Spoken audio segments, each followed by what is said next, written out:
Disney World gets rid of things all the time. Things that I personally love and miss a ton. But do you ever wish that Disney World would bring something back? Your favorite meet and greet, parade, perk. It can happen. This video is about the things that Disney World got rid of and should bring back. But let's start with the unlikely story of a character who was salvaged from the garbage bin. You have to go back to the 1970s. There was a beloved character who was a crucial part of Disney World being built, but then vanished for decades, before being ultimately saved by an unexpected fan base. In 1971, Disney World opened thanks in part to the backing of several corporate sponsors. One of these was the Florida Citrus Commission, that paid $3 million to sponsor a little corner of Adventureland, Tropical Serenade, which was Disney World's version of the Enchanted Tiki Room, and Aloha Isle, a refreshment kiosk that served orange juice. As part of this deal, Disney created a mascot for the Florida Citrus Commission, the Orange Bird. In the 70s and 80s, you could see an Orange Bird walk-around character in Adventureland. Orange Bird starred in ads and animated shorts, and there was even an Orange Bird record, with songs written by the legendary Sherman Brothers. But in 1987, the Florida Citrus Commission decided that the juice wasn't worth the squeeze and didn't renew their sponsorship. Even though Disney owned the rights to the Orange Bird, they decided to make him go the way of Buzzy, Captain EO, or Bruno, aka we don't talk about them. But then in 2004, Disney decided to make Orange Bird merchandise for Tokyo Disneyland, and it was a hit with the Japanese audience, who loves super cutesy, chibi-style characters. Who knew the character meant to sell Florida oranges would be a hit overseas? In 2012, Orange Bird was restored back in Disney World as a figure in Aloha Isle again, and Disney started rolling out Orange Bird merchandise in the States. Now, I'd say Orange Bird is more popular than ever. You can get Orange Bird plush, Orange Bird shirts. Orange Bird is even the mascot of the EPCOT Flower and Garden Festival. Orange Bird has made a comeback in a way that benefits both fans and Disney. So, what other things retired from Disney World should have their chance for a similar comeback? Hi, I'm James from Guide to WDW, and the other day I was thinking about Orange Bird, as any regular person in their 30s does, and this question popped into my head. What are other things that Disney World could and should bring back? And I came up with a list of 8 things that Disney could realistically restore to the parks. Now, I did put a rule in place for this list to make things more interesting. No retired attractions and no food. Those are topics for another day. I want this list to be full of realistic suggestions of things Disney could bring back, similar to Orange Bird. So do I wish that Disney would bring back Horizons, the Great Movie Ride, the original Journey into Imagination, and Mr. Toad's Wild Ride? Yes, absolutely. Is that ever going to happen? No. But these are the things that Disney absolutely should bring back. Hey, Editor James here, and here's a fun, unexpected twist about this video. Due to normal life things like infant sleep regressions, my kids getting sick from daycare, and therefore me getting sick from daycare, this video took way longer to make than normal. I recorded all of this before D23, and Disney actually announced that 2 of the things on my list are coming back. Well, 1.5. You'll see what I mean. But Disney giveth and Disney taketh away, because there's one item on here that's further away from coming back than ever. You'll also see what I mean. I'll pop in and explain it all, but let's get back to the video. Starting with one of my favorite things Disney's ever done at Magic Kingdom. Number 8, Sorcerers of the Magic Kingdom. Running from 2012 to 2021, Sorcerers of the Magic Kingdom was an interactive collectible card game, where you were sent to various portals throughout the park, and you would battle different Disney villains using your cards as spells. You hold your card up, and whichever spell you'd pick would animate on screen. There were several different storylines to complete, each ending with a showdown with an iconic villain like Scar or Ursula. I loved this. You would get a blind pack of cards each time you went into the park as a cool freebie, and it really incentivized you to keep playing the game to try to collect all the cards. As someone who had Gotta Catch Them All etched deep into my brain as a kid, it really appealed to my sensibilities / compulsions. They even had special cards you could only get at the holiday parties. The game featured some great 2D animation, and while the gameplay was somewhat simple, there was still enough variety to be fun to play on repeat visits. Plus, it provided an activity around the park that utilized underused areas and had very little wait times. Why should Disney bring it back now? Well, seeing the smashing success of Lorcana, there's obviously a lot of interest right now in a Disney collectible card game. And how cool would it be if something like that could be tied into an in-park experience? Like, if there was a Sorcerers of the Magic Kingdom 2 that still would offer a base set of free cards for casual players, but also had a premium set of cards that unlocked a harder difficulty mode, where battles required more strategy. How likely is this to happen? I'm not extremely hopeful. But there was a new Sorceress card that came out last year. Kind of. One of the prizes in DuckTales World Showcase Adventure is a card designed in the style of Sorcerers of the Magic Kingdom. That's probably just a fun Easter egg since there's a lot of crossover between the teams that worked on both of these projects. But Disney should definitely bring this back. Like Orangebird, it could be fun for Disney fans while being profitable for Disney. Before I get to the next thing Disney should bring back, here's something else that's fun for Disney fans. Subscribing to Guide to WDW for more Disney videos. Number 7, the Living Character Initiative. In the 2010s, Disney rolled out something that they called the Living Character Initiative. Disney brought their characters to life in the parks in new and innovative ways. But a lot of these have disappeared since then, and they should definitely come back. Here are just 3 examples. There was the Muppet Mobile Labs at EPCOT. This incredible roaming show featured animatronic Muppets balanced on a Segway that could be remote controlled from miles away. People loved this. It was funny, interactive, and featured technology that would stop you in your tracks. Move out of the way,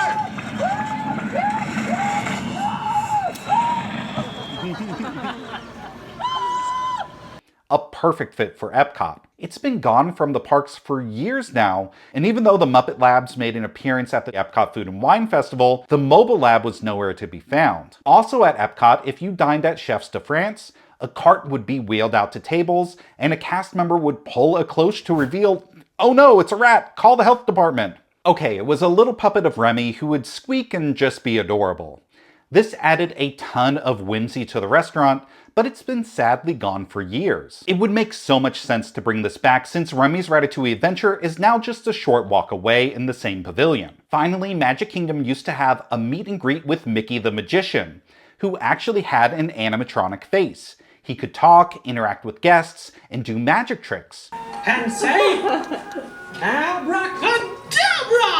This has been replaced with a regular meet and greet and an automated camera which takes beautiful pictures like this. Now, Disney does seem to be interested in the idea of having new ways for characters to interact with guests. Like now they have these cute little BD droids at Galaxy's Edge in Disneyland that will roam around, and they've done a show with a Baby Groot animatronic that can walk on his own. But these have just been presented as limited time tests. Disney needs to do more of these delightful and innovative character moments on a regular basis. In fact, they don't even need to be that innovative to be effective. The Remy puppet couldn't have been that expensive to operate, but it was really fun to see. I just want Disney to bring this initiative back in full force. Speaking of the force, number 6, Star Wars Weekends, which moved up on this list just so that I can have that smooth transition. For most years from 1997 through 2015, Hollywood Studios hosted an event in May and June called Star Wars Weekends. It was a festival for Star Wars, like a mini Star Wars celebration convention. There was special entertainment, custom food, and the actors from the films would make appearances. The best part by far, in my opinion, was Hyperspace Hoopla, which was a ridiculous dance-off featuring all the Star Wars characters. This was a great way for Star Wars fans to get together and celebrate the galaxy that they love. Now, it's a bit weird that one of the first things that Disney did after purchasing Star Wars was to discontinue Star Wars Weekends. 2015, the last year for Star Wars Weekends, was also the year that Force Awakens came out. Now that Disney owns Star Wars and has a Star Wars land, they don't seem that interested in doing a special Star Wars event in Disney World. Part of this may be that Star Wars Weekends was kind of weird and funny. You could eat Sith hummus that looked like Darth Maul's face, there was Admiral Akbar's snack bar, and Hyperspace Hoopla had insane moments like Darth Vader and Padme dancing to Locked Out of Heaven. When Disney bought Star Wars, they took it in a direction where things were a bit more serious. Galaxy's Edge is in a specific part of the official canon timeline, and everything is in-universe and in-character. So a fan event about the movies doesn't really make sense there. I'm a huge Star Wars fan, and I like a lot of the new serious stuff like Andor or Rogue One. I made my mind a sunless space. I share my dreams with ghosts. But there's also room to make Star Wars goofy again, as in Darth Goofy and Hyperspace Hoopla. Bring it back, it was super fun. You know what else was fun? A roller coaster you could design and then ride. Number 5, Sum of All Thrills. Okay, this skirts around my no retired attractions rule, but then Disney opened Communicore Hall, and I just needed to say something. There's a lot of things from the late 90s and early 2000s era of EPCOT that I miss. The fiber optics in the ground, the banger of a soundtrack, but I also miss Innoventions. There were a ton of amazing interactive exhibits, from the VR Magic Carpet Race through Agrabah to the Great Piggy Bank Adventure, but specifically, I want to spotlight Sum of All Thrills. It was a really fun mini attraction, where you could design your own roller coaster on a touchscreen, and then get strapped into a Cougar arm that would let you ride a simulated version of it. Well, this and Innoventions closed, and its replacement is Communicore Hall. Emphasis on hall. It's a flex space that is meant to be a festival center, but as of right now, it's giving renovated airport terminal. Even people who go to the map for Disney are saying, what? It would be great if Communicore Hall actually had something to do. Sum of All Thrills would be my pick, but maybe that would take up too much floor space. Honestly, anything themed and interesting would be good in the space. Or anything themed. Or anything. Editor James here again, and one of the bigger surprises from D23 is that Sum of All Thrills is coming back. Kind of. Disney announced that Stark Flight Lab is coming to Avengers Campus at California Adventure. It looks very similar to Sum of All Thrills and will use a KUKA arm to simulate the flight styles of different Marvel superheroes. So it's not coming back to Disney World, and Communicore Hall still looks like they're about to open a Cinnabon on Terminal B, but I'm happy that Sum of All Thrills will live on in some form. Speaking of Communicore Hall, one of the design elements that's actually present is a mural featuring EPCOT iconography, and that includes the Dreamcatcher, the whimsical ship from the first iteration of Journey into Imagination. But something's missing from this. Can you see? No one's driving it, which brings us to number 4, Dreamfinder. What gives? Was it too much to even include Dreamfinder's silhouette in the Epcot mural? Disney seems allergic to including Dreamfinder in the parks, and it honestly baffles me. Did he need to make some type of YouTube apology video that I'm unaware of? The original Journey into Imagination ride is legendary as one of the greatest attractions Disney ever made. It starred Dreamfinder, an eccentric inventor type, and his creation, Figment, the embodiment of imagination. The dynamic worked great as Dreamfinder's wisdom and Figment's childish wonder created a great contrast. Disney used to use Dreamfinder in a lot of fun ways, as a walk-around character with a Figment puppet, and in the ImageWorks you could act out a scene in front of a blue screen at Dreamfinder's School of Drama, which starred Joe Rohde as Dreamfinder. As I covered in my Why Did Disney Make These Rides Worse video, for several reasons in 1998, Disney shortened the Imagination ride and removed Dreamfinder and Figment. In 2001, Figment was restored to the attraction, but not Dreamfinder. Nowadays, Figment is more popular than ever. He's a meet and greet character, a festival mascot, people go crazy for the Figment popcorn buckets, and there's even a Figment movie in the works. Dreamfinder is nowhere to be found. Yes, they made a Marvel comic with him in 2014, but it's pretty rare to see Disney use this character in any way inside of Epcot. My big wish for D23 this year is that they announce a reimagining of the Imagination ride. But even more than that, I really hope they bring back the Dreamfinder character.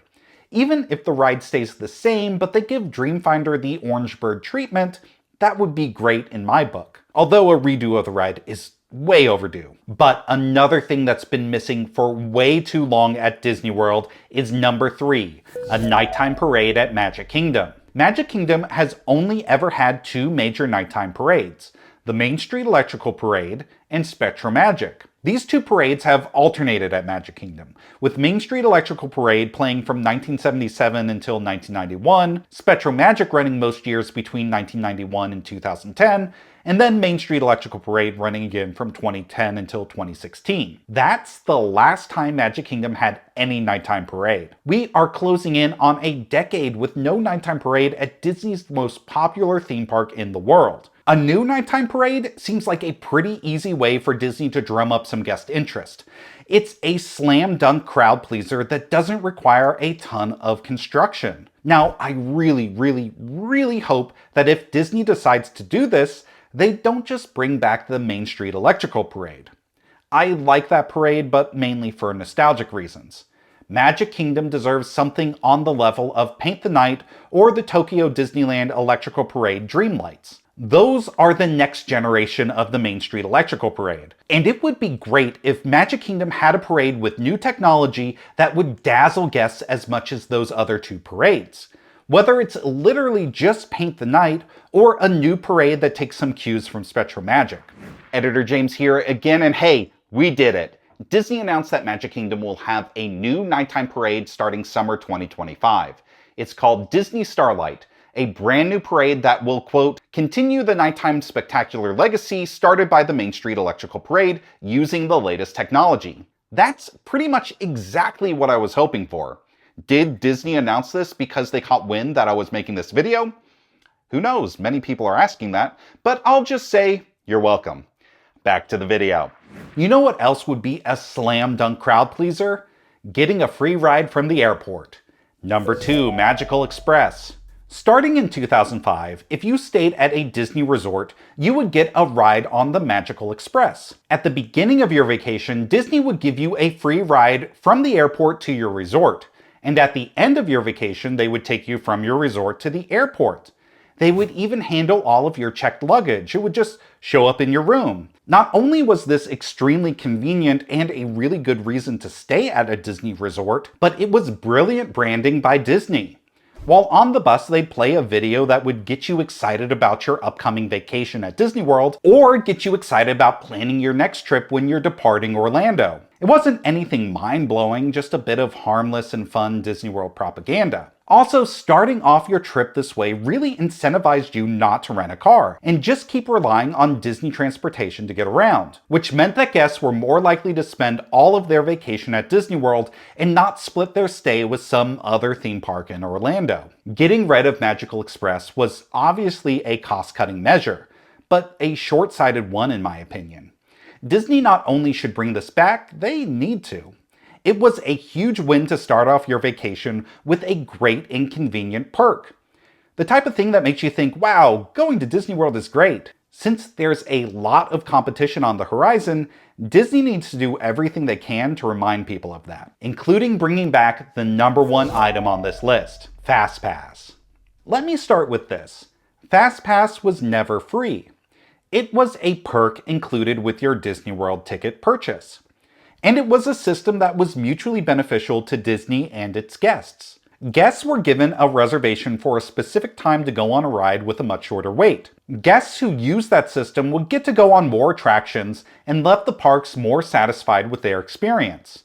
This benefited Disney a couple of ways. Guests who spent less time in line had more time to go into shops and restaurants and spend their money there. And guests who left the parks more satisfied were more likely to book repeat visits and also tell their friends about their great experience. I have a lot more to say about this specific topic in a more in-depth video, but Genie Plus fumbles the bag so hard here. So this wasn't a D23 announcement, but if you've been following my channel, you know that Disney World just replaced Genie Plus with Lightning Lane Multipass and Single Pass, which is essentially paid FastPass Plus with a few more quirks and complexities. I talk a lot about Genie Plus in the following section, but everything I say also still applies to Lightning Lane Multipass. So when you hear Genie Plus, just think Lightning Lane. Yes, Disney found another way to generate revenue, but it's at the cost of guest satisfaction and experience. On Disney's official website, they say that guests on average get 2 to 3 rides with Genie Plus. So with a free perk like FastPass, if you got 2 to 3 rides, you'd feel good. Hey, I saved time, I avoided that big line. You'd leave the park happy with your experience. Now imagine the same scenario, but you spent over $100 for Genie Plus for your family. That's $33 per ride. Suddenly you're not feeling so good. Suddenly you feel ripped off because you know exactly how much money you spent and how much time you saved. To make this all worse, Genie Plus is complicated. This is a good thing for quirky people like me who love to figure out all the intricacies of visiting Disney World and then make videos about it on the internet. This is a bad thing for your average guest. I made a video sharing all of my tips for Genie Plus, and even with my concise writing and expert video editing skills, it was still over 30 minutes long. Now, I've gotten a lot of great feedback from that video telling me how helpful it was. But I've also gotten some comments from people who say that they wish they didn't need to do homework for their theme park vacation. And honestly, I don't blame them. For the benefit of the guests, Disney should bring back FastPass as an included perk. Will they? Honestly, it would be the thing that would surprise me the most of anything on this list if it got brought back. But I've been surprised before. One last thought. Because Disney just rolled out a brand new system and it's come out that Disney World has made hundreds of millions of dollars from Genie Plus, I think we're probably further out than ever from Disney bringing back a free form of FastPass, which I still think that they should do. What's something that you wish Disney would bring back? Let me know. This has been James from Guide to WDW. Thanks for watching, and I'll see you real soon.